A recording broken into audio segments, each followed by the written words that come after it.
Heart ചെയ്തിട്ടുണ്ടെങ്കിൽ sorry. It's okay. ഈ ഒരു കോൺട്രവേഴ്സി കാരണം എനിക്ക് യുവർ ഫാമിലീനെ കുറേ ഡ്രാഗ് ചെയ്തു എന്നുള്ളൊരു ഫീലിംഗ് എപ്പോഴും ഉണ്ട്. അതൊരു ഗിൽറ്റായിട്ട് എൻ്റെ മനസ്സിലുണ്ട്.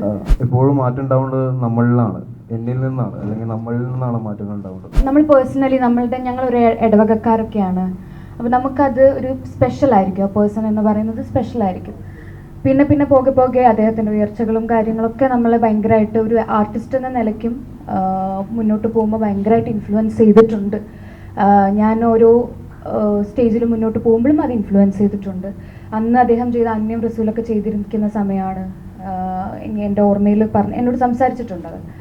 അപ്പം ആഫ്റ്റർ ദാറ്റ് കുറേ കാലങ്ങൾക്ക് ശേഷം പല ഇൻ്റർവ്യൂസൊക്കെ കാണുമ്പോഴും ഒരിത്തിരി ഒരു ഹൈപ്പർ പരിപാടി കാണുമ്പോഴും എന്നോട് ഞാൻ പലരുടെയും വാച്ച് ചെയ്യാൻ ഇപ്പോൾ ഐശ്വര്യലക്ഷ്മിയൊക്കെ പറഞ്ഞു കേട്ടിട്ടുണ്ട്, ഷൈൻ എന്ന് പറയുന്നത് ഇൻ പേഴ്സൺ അങ്ങനെയല്ല എന്നുള്ളൊരിതുണ്ട്. ഇപ്പം നമ്മൾ മൂവി ചെയ്യാൻ ഞാനൊരു തീരുമാനം എടുക്കുമ്പോഴും എനിക്ക് ആ ഒരു ഓക്കെ കുറേ കാലത്തിന് ശേഷം നമ്മളുടെ ഒരു നാട്ടുകാരൻ്റെ ഒപ്പം അല്ലെങ്കിൽ ഞാൻ അഡ്മയർ ചെയ്യുന്ന ഒരു ആർട്ടിസ്റ്റിൻ്റെ ഒപ്പം ഞാൻ അത് ആ സ്പേസ് ചെയ്യുവാണ് എന്നുള്ളൊരു ഫീലിംഗ് എനിക്കുണ്ടായിരുന്നു. And we did it. അടിപൊളിയായിരുന്നു. ഒരു കാര്യത്തിൽ എനിക്ക് ഒരു തരത്തിലും ഇതുവരെയും ഒരു മാറ്റമില്ലാത്തൊരു കാര്യം ഹിസാൻ അടിപൊളി പെർഫോമറാണ്. ഒരു വ്യക്തി എന്ന നിലയ്ക്ക് എനിക്ക് പേഴ്സണലി അറിയില്ല. പിന്നെ ഒരു സ്പേസിലുണ്ടായ ഒരു അനുഭവം എനിക്കത്ര ഞാൻ നോക്കിക്കണ്ട ഒരാളിൽ നിന്ന് വരുന്ന ഒരു ചെറിയൊരു മനഃപൂർവ്വമായിരിക്കില്ല മേ ബി, പക്ഷേ ഇറ്റ്സ് ഓക്കെ. ഇതൊക്കെ നമ്മൾ സംസാരിച്ചത് ഐസി മീറ്റിംഗിലാണ് സംസാരിച്ചതാണ്. പക്ഷേ ഞാനത് എക്സ്പെക്ട് ചെയ്തില്ല. ഞാനും അങ്ങനെ എക്സെപ്റ്റ് ചെയ്തില്ല. ഓക്കെ.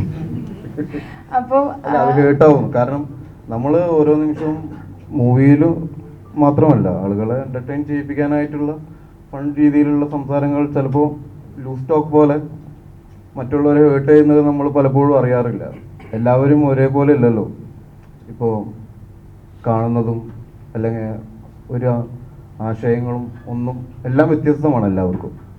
അപ്പോൾ അതിലുള്ള വ്യത്യസ്തത നമ്മൾ അല്ലെങ്കിൽ അതേപോലെ ഒരു കാര്യം കേൾക്കുമ്പോഴും 5 പേരും 5 രീതിയിലാണ് എടുക്കുന്നത്. എല്ലാവർക്കും അത് എൻജോയബിൾ ആയിരിക്കില്ല. അത് പലപ്പോഴും എനിക്ക് മനസ്സിലായിരുന്നില്ല. അങ്ങനെ എൻ്റെ ഭാഗത്ത് നിന്ന് എന്തെങ്കിലും ഹേർട്ടായിട്ടുണ്ടെങ്കിൽ സോറി. എനിക്ക് ഒരൊറ്റ കാര്യമുള്ളത്, ഇപ്പം ക്യൂ സ്റ്റുഡിയോയിൽ തന്നെ ചേട്ടൻ പറയുന്നുണ്ട്, കാര്യങ്ങൾ അഡ്മിറ്റ് ചെയ്യുന്നുണ്ട്.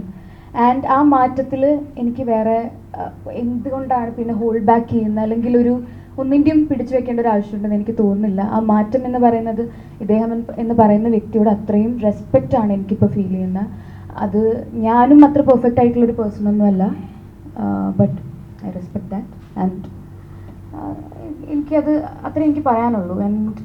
അല്ല, ഞാൻ വിചാരിക്കുന്നത് എപ്പോഴും മാറ്റം ഉണ്ടാവേണ്ടത് നമ്മളിലാണ്, എന്നിൽ നിന്നാണ്, അല്ലെങ്കിൽ നമ്മളിൽ നിന്നാണ് മാറ്റങ്ങൾ ഉണ്ടാവേണ്ടത്. നമ്മൾ ക്ലിയർ ചെയ്തിട്ട് എന്തെങ്കിലും മുന്നോട്ട് പോകാനുണ്ടെങ്കിൽ അത് ക്ലിയർ ചെയ്ത് മുന്നോട്ട് പോകാൻ നമുക്ക് അവസരം തന്നിട്ടുണ്ട് ഈ ജീവിതത്തിൽ.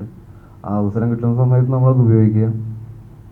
ആൻഡ് ഈ ഒരു കോൺട്രവേഴ്സി കാരണം എനിക്ക് യുവർ ഫാമിലീനെ കുറേ ഡ്രാഗ് ചെയ്തു എന്നുള്ളൊരു ഫീലിംഗ് എപ്പോഴും ഉണ്ട്. അതൊരു ഗിൽറ്റായിട്ട് എൻ്റെ മനസ്സിലുണ്ട്.